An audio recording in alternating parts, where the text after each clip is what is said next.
Hey guys, to 19th century Constantinople, where the air smells like burning cedar from communal ovens and the distant call to prayer mingles with the clatter of copper baking trays.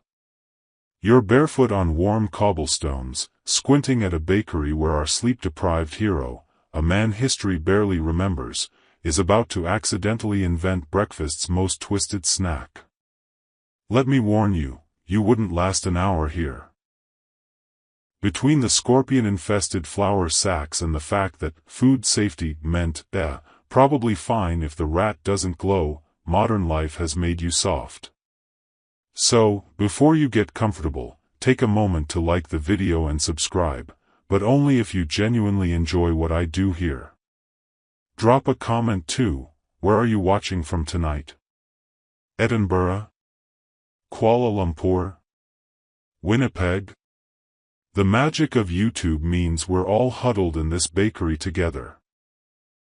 Now, dim the lights, maybe turn on a fan for that soft background hum, and let's ease into tonight's journey together. The first thing you notice is the heat.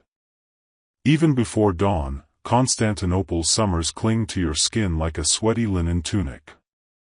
Our baker, let's call him Mustafa because statistically, there's a 40% chance that's correct, is already elbow-deep in a vat of dough that smells suspiciously of yesterday's failed flatbread experiments. His apprentice, a 12-year-old named Yusuf who definitely should be in bed, yawns so wide you see his missing molar as he stokes the brick oven with dried camel dung, the medieval equivalent of hitting snooze on your alarm. Here's something historian: Ottoman bakers were the original hustle culture.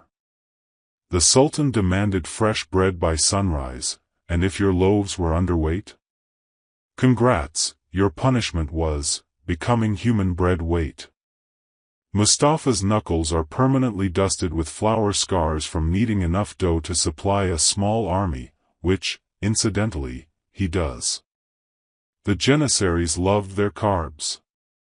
But tonight's batch is different. Maybe it's the sleep deprivation, maybe it's the fact Yusuf accidentally used beer instead of water, a happy accident we'll revisit later, but the dough is rebellious. It keeps snapping back like a cat refusing a bath.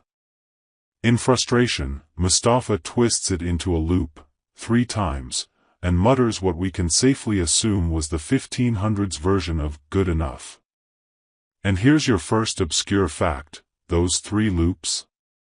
They mirrored the Ottoman tughra, the Sultan's calligraphic signature. Coincidence? Absolutely. But tell that to the street vendors who later claimed pretzels were royalty approved. As Mustafa slides the first twisted dough into the oven, a donkey outside brays like it's just realized it's part of history. You inhale the scent of blistering dough, a smell so comforting, even the bakery's resident cockroaches pause their plotting. Somewhere, a German monk is centuries away from stealing this idea and calling it his own. But for now, it's just a tired baker, a kid who should be asleep, and you, hovering in the doorway, wondering if that brown smear on the wall is cinnamon or something far darker.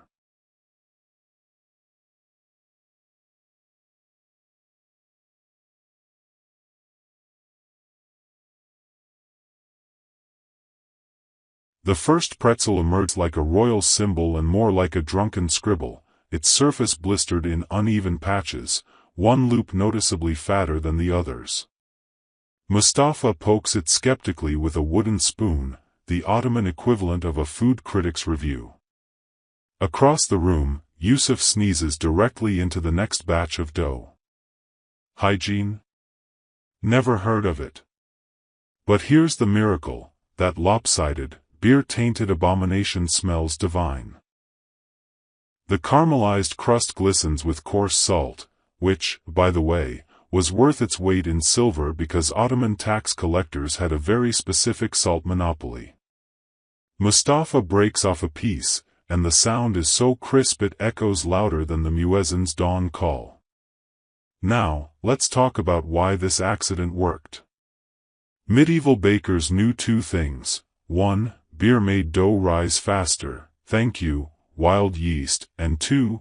Twisted shapes baked more evenly in uneven ovens. But the real kicker? Those loops made the pretzel portable. No more crumbs in your robe sleeves while racing to prayer. This was the ancient world's first on-the-go snack. Meanwhile, Yusuf is busy committing the era's greatest act of treason, nibbling a corner without permission. His eyes widen. It's good. Like, sell your sandals for another bite, good. Mustafa swats at him half-heartedly, already mentally calculating how many extra coins this could fetch at the market. Fun fact: the word pretzel wouldn't exist for another 200 years. For now, locals called it Simit's weird cousin. And because this is Constantinople, there's immediately drama.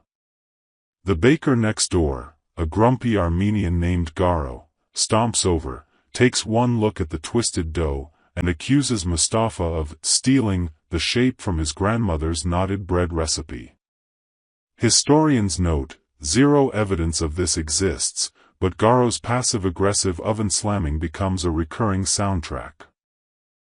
As the sun rises, a bleary-eyed scribe who mistakes the pretzel for an eraser, a Venetian merchant who'll later absolutely plagiarize the idea, and a stray dog that's definitely judging everyone.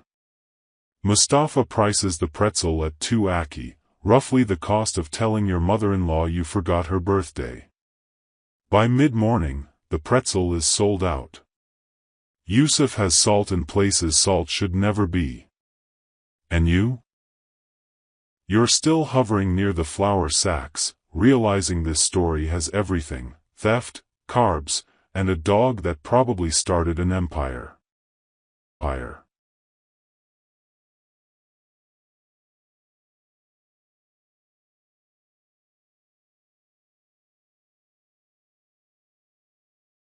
The morning sun climbs Constantinople, and with it comes the real test of any successful street food, surviving the Ottoman equivalent of Yelp reviewers. A group of janissaries, the Sultan's elite, carb-fueled soldiers, lumber into the bakery, their armor clanking like a drunkard's cookware collection.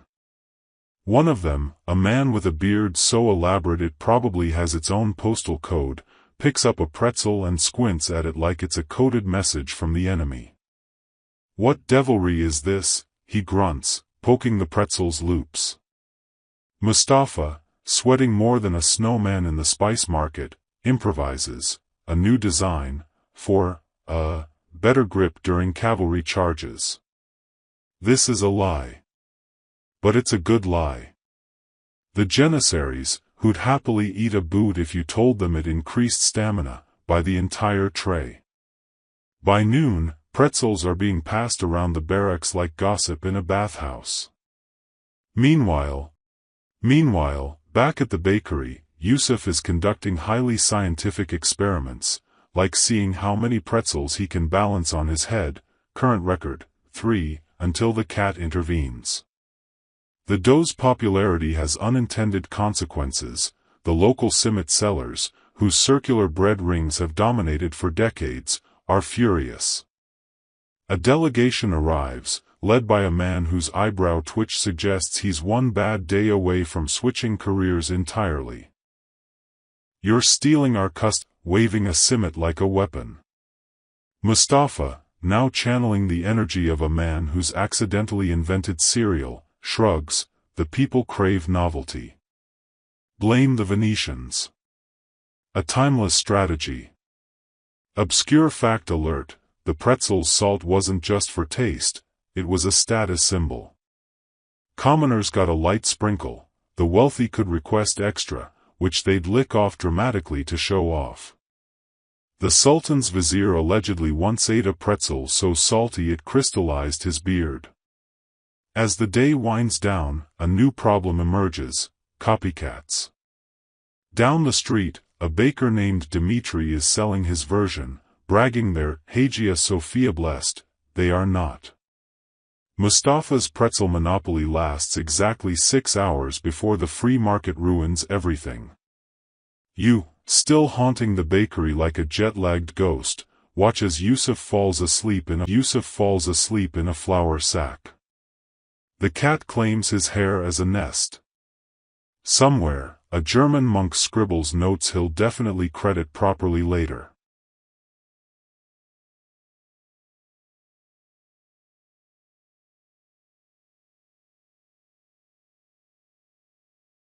By the third day, gripped Constantinople like a bad case of Ottoman indigestion.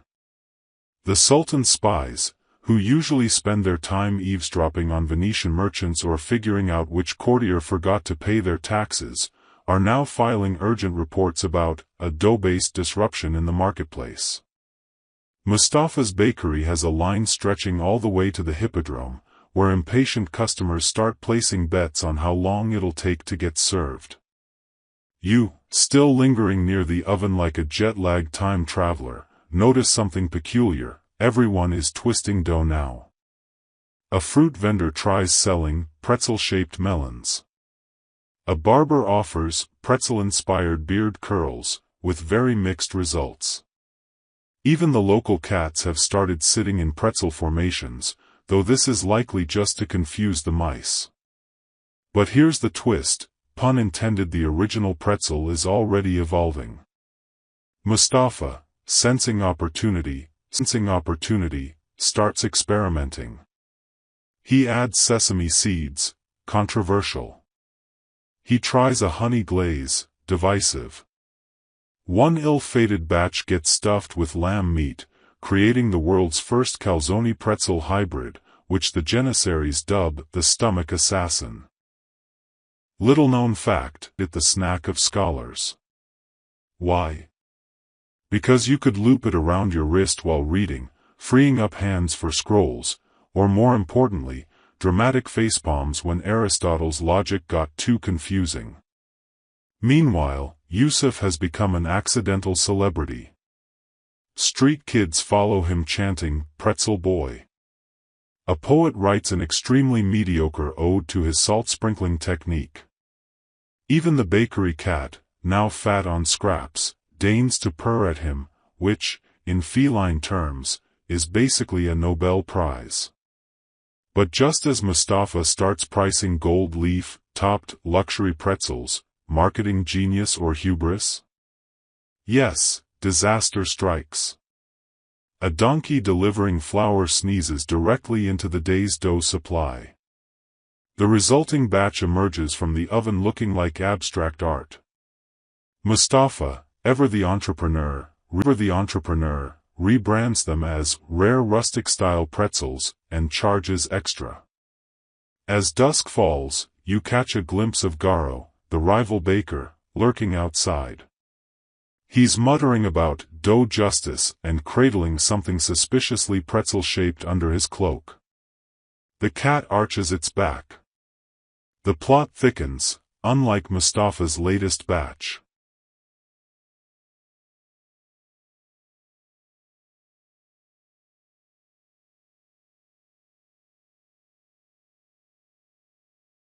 The moon hangs over half-eaten pretzel when the real chaos begins.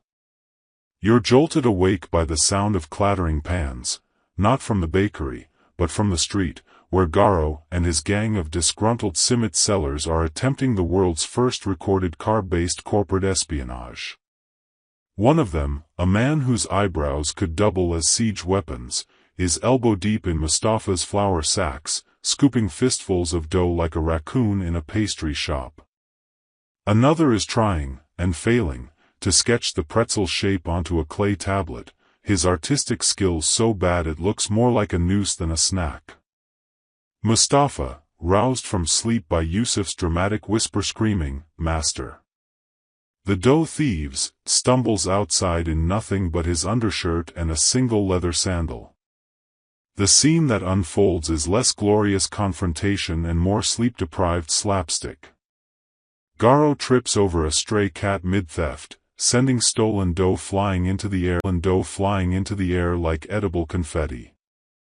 A janissary on night patrol pauses to judge everyone while nibbling a pretzel he definitely didn't pay for. The donkey from earlier, now an unwitting accomplice, starts eating the evidence.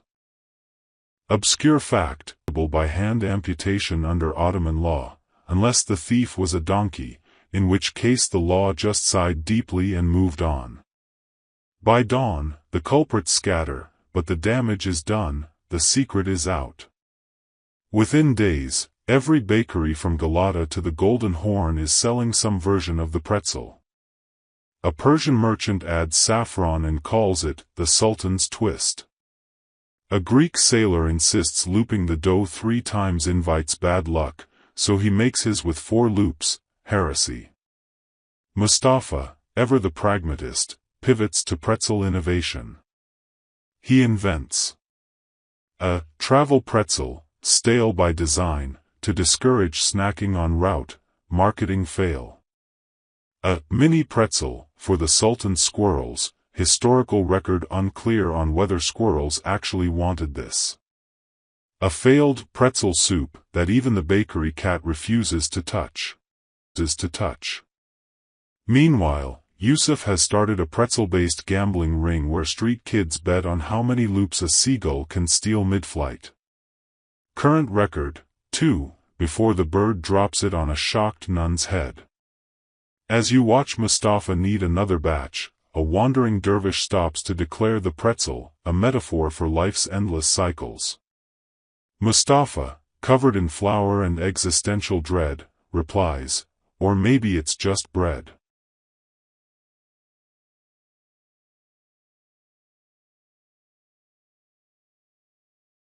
The morning air smells red as Mustafa faces his newest rival, the Sultan's own kitchen. Word of the pretzel has slithered up the palace walls like an ambitious courtier, and now the head chef, a man whose hat is so tall it brushes against heaven's door, has decreed that only royal bakers may produce twisted dough. A decree nailed to the bakery door, and Yusuf's forehead, due to an overzealous guard, spells it out: any unauthorized pretzel making shall be punished by being forced to listen to the Sultan's poetry for 3 hours straight. A fate worse than death, according to palace insiders. Mustafa stares at the notice, then at his flour-dusted hands, then at the half-trained apprentice currently using a pretzel as a makeshift mustache. "Well," he says slowly, "technically, we don't make pretzels. We make educational dough models of the Silk Road." Little-known fact, Ottoman law had 0 regulations about topographical bread art. By noon, Mustafa's bakery is teaching customers about trade routes with pretzel-shaped mountains and rivers of fig paste. The janissaries, who've never seen a map before, are weirdly into it. Meanwhile, Yusuf at pretzel economics. He's trading them under the counter for a parrot that knows exactly 2 words, more salt. A lucky camel tooth, it's actually a pebble. A love letter from a widow who misread the pretzel's shape as romantic. The cat, now the bakery's unofficial security chief, bats away Garo's latest spy, a child selling suspiciously familiar-looking bread twists. The kid cracks under pressure, confessing, "He paid me in raisins." The Ottoman era's universal currency. As the sun sets, a palace eunuch arrives, sniffing the air like a bloodhound. Mustafa shoves a geography lesson into his hands. The eunuch takes one bite, pauses, and murmurs, "The Silk Road never tasted this good." It's good.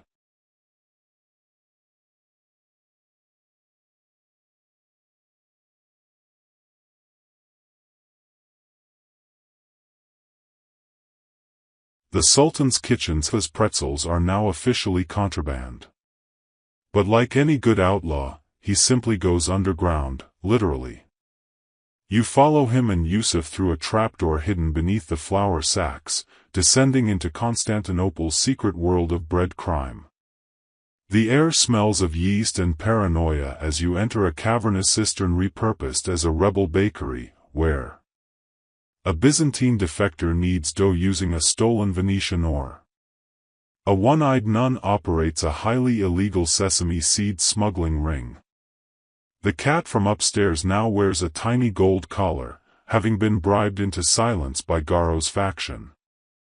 Obscure fact: Ottoman bakers did have underground guilds, complete with flour-based passwords. Say, the moon is made of sourdough, to gain entry, or get chased out by men wielding rolling pins. Mustafa's new operation is part bakery, part spy network. Pretzels are baked inside hollowed-out loaves, then smuggled to customers via accidental donkey deliveries. The donkey gets a 10% cut in carrots. Janissary helmets repurposed as bread baskets. A system of pulleys operated by bored bathhouse attendants. Yusuf, thriving in this life of crime, develops a pretzel-based code system. 1 loop equals, palace guards are near.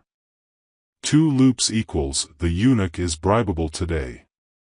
3 loops equals, the cat has betrayed us again. Meanwhile, the Sultan's head chef, a man whose ego is as inflated as his soufflés, panics. The palace pretzels are terrible. Too salty, too soft, and worst of all, symmetrical. A true pretzel's charm is in its chaos, as any artisan knows. He sends undercover tasters to Mustafa's hideout, who immediately defect after one bite. The crisis peaks when he shows up, disguised as a humble water seller. Mustafa, recognizing him instantly, the man's beard is threaded with literal gold, serves him a pretzel stuffed with apricot jam, the vizier's known weakness. As the vizier chews thoughtfully, the cistern holds its breath. Even the nun pauses her sesame seed counting.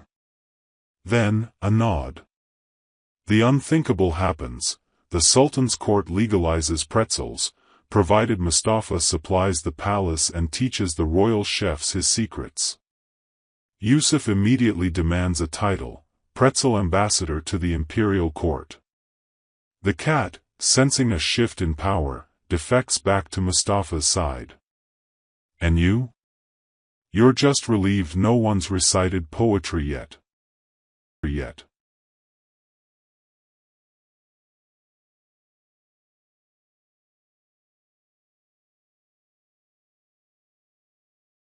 The Grand Vizier's Mustafa overnight from a fugitive baker into Constantinople's most unlikely civil servant. His first day at the palace begins with a heavily misguided ceremony where the Sultan's chefs present him with a ceremonial rolling pin, encrusted with emeralds, because Ottoman excess waits for no one, and a very reluctant handshake from the head chef, whose smile looks like it's being held together by dental twine. You trail behind as Mustafa tours the royal kitchens, a marble-clad labyrinth where a team of slaves fans individual trays of baklava to prevent overheating. A caged parrot squawks undercooked, at random intervals, it's not wrong. The Sultan's personal pretzel taster is a 7-year-old prince who judges snacks by how well they bounce off walls.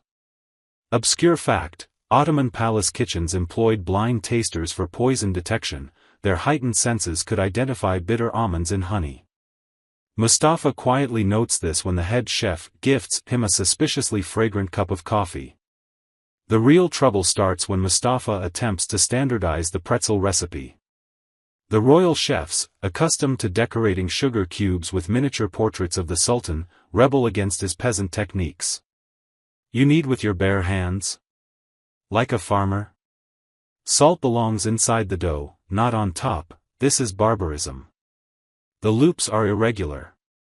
Mustafa's reply: that's how you know it's honest bread. Meanwhile, Yusuf's ridiculous velvet cap as pretzel ambassador has turned the palace's spice storeroom into a gambling den. He's teaching eunuchs to bet on how many pretzels can balance on the Grand Vizier's turban before it topples. Record 4. Whether the Sultan's favorite falcon will steal snacks mid-air, it always does. Which concubine can hide the most pretzels in her sleeve? Current champion, 17. Back at the rebel cistern, Garo stages a hostile takeover, rebranding Mustafa's leftover dough as the People's Pretzel. His version? Sweetened with rosewater and shaped like a fist. Sales are mixed. As the sun sets, Mustafa stares at the palace gardens, where the Sultan's squirrels are ignoring his mini pretzels in favor of stealing silverware. The head chef sidles up, whispering, "You don't belong here." Mustafa, watching Yusuf try to bribe the parrot with sesame seeds, sighs, "Neither does he." But here we are.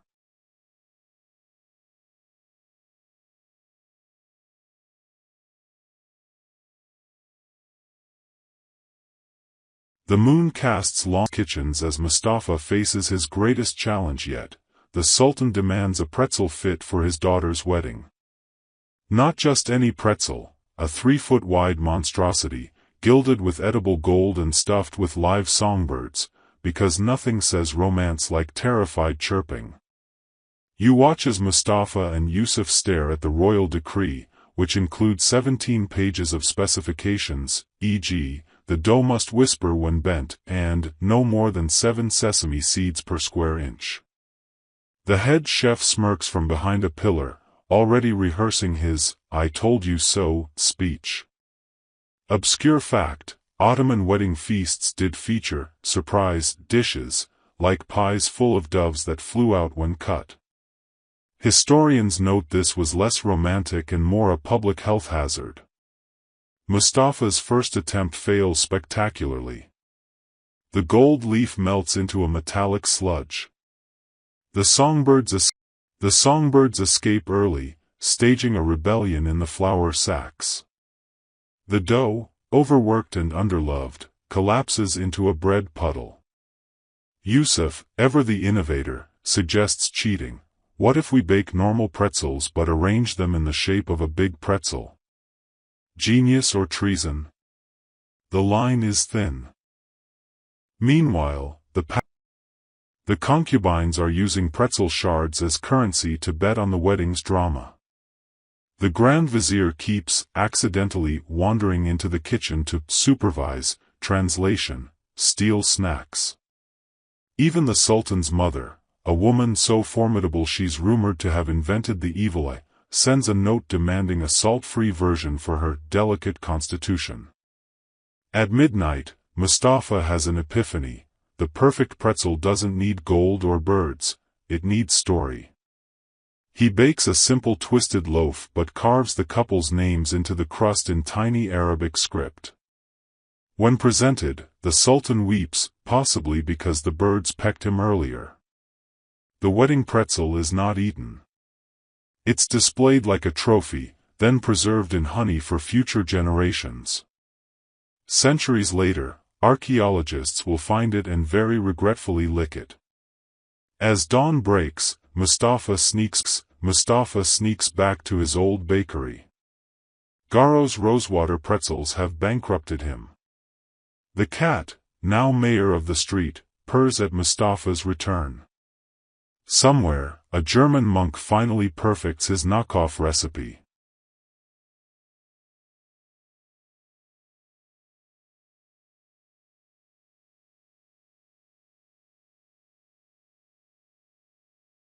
The news spreads through on warm bread.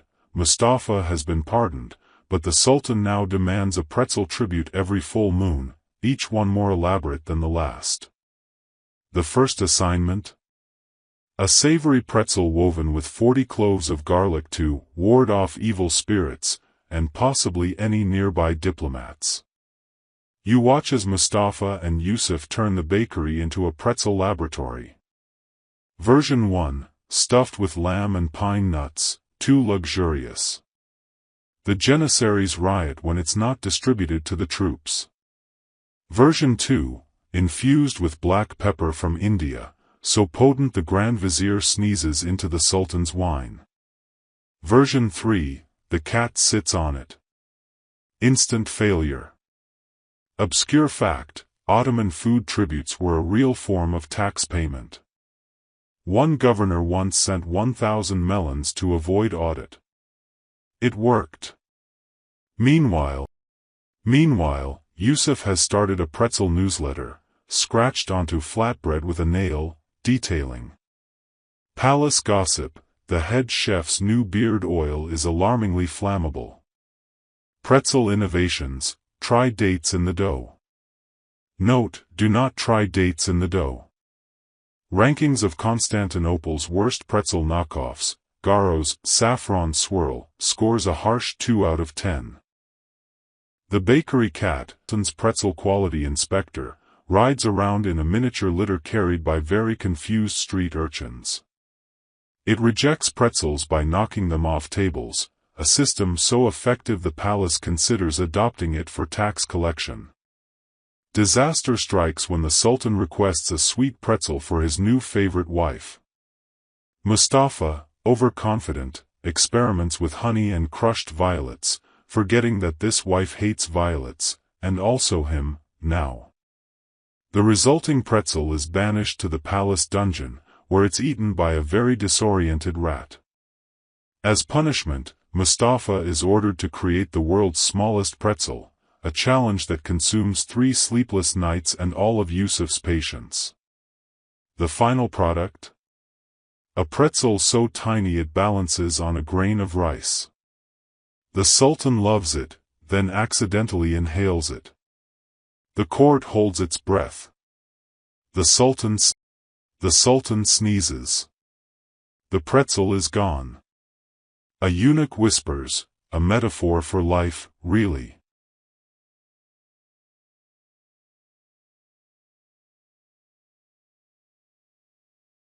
The seasons turn, Sultan's pretzel whims. Now he demands a floating pretzel, to honor the fleet, which leaves Mustafa staring into a vat of dough like it holds the secrets of alchemy.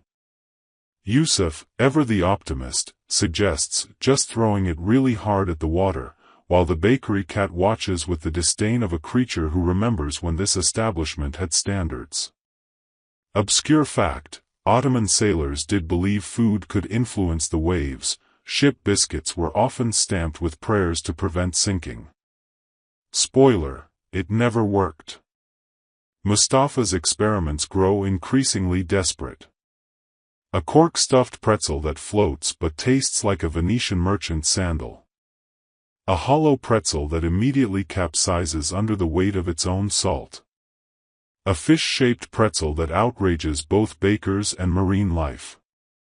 Meanwhile, the palace's floating pretzel committee, yes, this is now a real government position, debates buoyancy theology. If Allah intended bread to float, he would have made it out of clouds. The Prophet, peace be upon him, clearly preferred grounded snacks. The solution comes from an unlikely source, a drunk Venetian glassblower who stumbles into the bakery, mumbling about hollow things that float. Between slurred insults about Ottoman interior design, he reveals the secret: blow air into the dough with a reed. The resulting pretzel approximately 6 seconds before becoming seagull bait. But the Sultan, watching from his pleasure barge, is delighted. He awards Mustafa a golden rolling pin, which Yusuf immediately paws at like a magpie. Celebrations are cut short when the head chef accidentally releases trained otters into the Bosphorus to retrieve the pretzels. They ignore the bread and sink 3 fishing boats instead. As dusk falls, Mustafa sits by the water, tossing normal pretzels to the actual otters. Yusuf, now convinced he's a naval engineer, sketches pretzel-based boats. The cat, still judging everyone, steals a fish and leaves. Somewhere, the German monk finally gives up and starts baking bagels.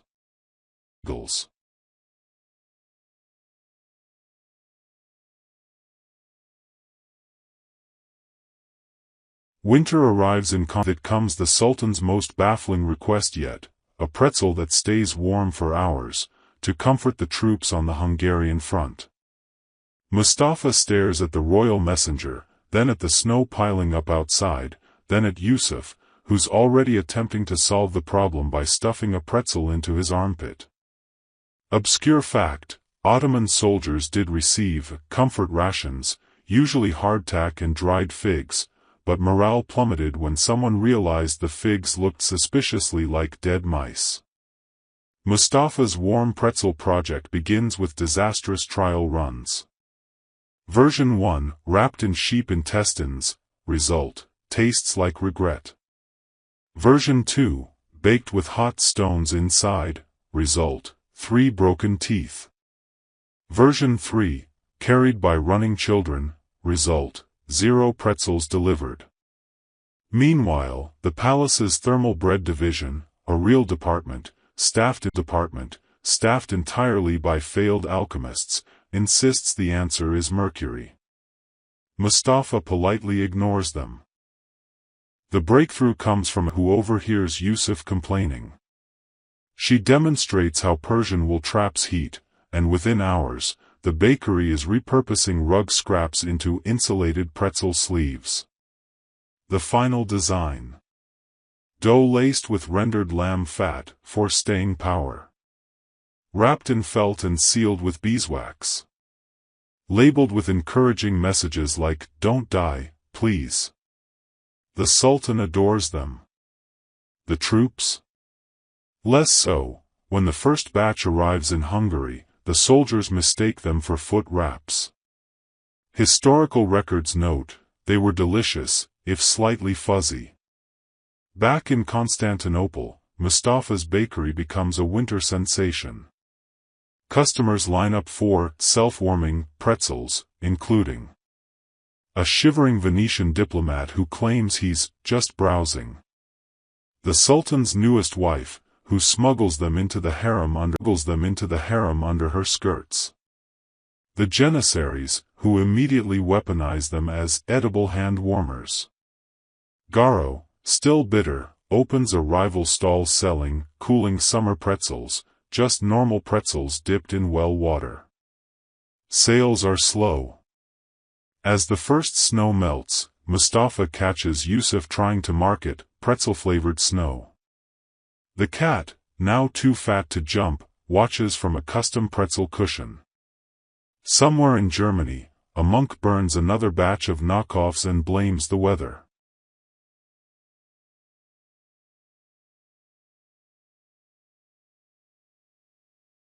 Spring brings flowers, and the Sultan's sudden obsession with pretzel-based architecture. His latest decree: build me a pavilion entirely from pretzel dough. A request so logistically deranged even the palace poets pause mid-sonnet. You watch as Mustafa and Yusuf stare at the 10-page blueprint, featuring edible minarets and a motive yogurt dip. The head chef, finally snapping, is seen sobbing into a vat of unrisen dough. Obscure fact: Ottoman sugar sculptures were a status symbol at feasts, until a vizier's sugar replica of Mecca collapsed into a diplomat's lap. Diplomatic relations were strained. Construction begins disastrously. The load-bearing pretzel columns sag under their own weight. The honey mortar attracts every ant in Constantinople.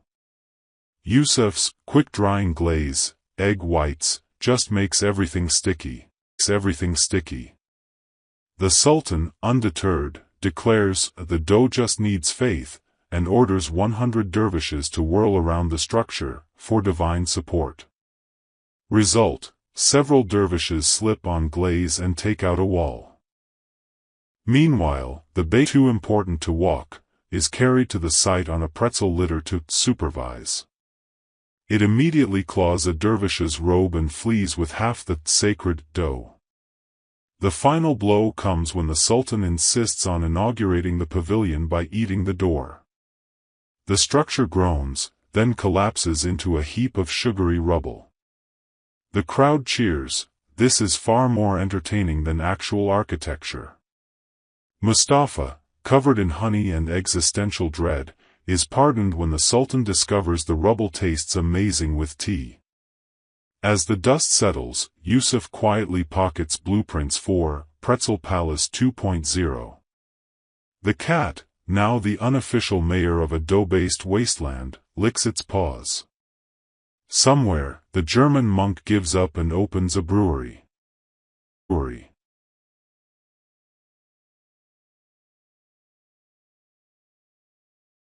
Summer heat warps an oven, and with it comes the Sultan's most niche request yet, a pretzel that plays music when bitten.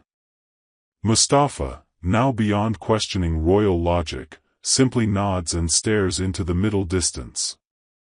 Obscure fact: Ottoman musical food did exist, watermelon drums, carrot flutes, but only the court jester found it funny, and he was paid to laugh. Yusuf, undeterred, spearheads Project Crunch Symphony with alarming enthusiasm. Version 1, hollow pretzel stuffed with beehives, result, painful. Version 2, strings of dried lamb stretched across the crust, result, squeaky. Version 3, whistling holes inspired by Persian wind chimes, result, haunting. The final design? A gold leaf pretzel with tiny reed whistles embedded in the loops. When bitten, it emits a shrill toot. It's a shrill toot, exactly the sound a goose makes when stepped on. The Sultan is delighted. The palace cats are not. Meanwhile, Gara, winter pretzel failures, resurfaces as a musical food critic, claiming his pretzels sing like angels. They do not. He's booed into the Bosphorus by children. As the music pretzel craze peaks, the Grand Vizier secretly commissions a muffled version for spy meetings. Mustafa, exhausted, accidentally creates history's first pretzel mute, a felt pad that also works on politicians. The bakery cat, now deaf in one ear, glares at everyone. Yusuf tries to sell pretzel earplugs, just wadded dough. Sales are strong. Somewhere, the German monk hears rumors of edible music and weeps into his beer.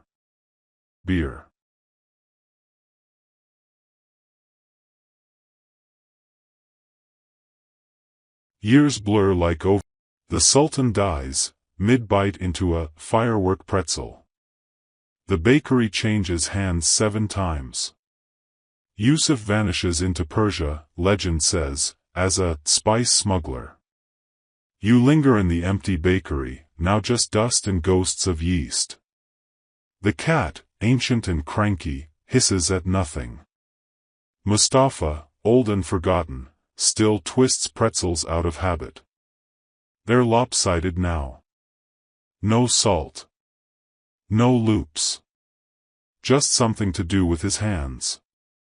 Obscure fact: most inventions outlive their inventors. Few are eaten by seagulls on 3 continents. One evening, a traveler brings news. In Germany, a new bread fad, hardtack but fancy, is sweeping markets. Mustafa smiles. Took them long enough, he murmurs. The cat presses its paws into his lap. The oven cools. Somewhere, a monk chokes on his dinner. History moves on. You blink, and the room is dark. The screen flickers. The narrator's voice fades to a whisper. Sleep now. The pretzels will still be here tomorrow.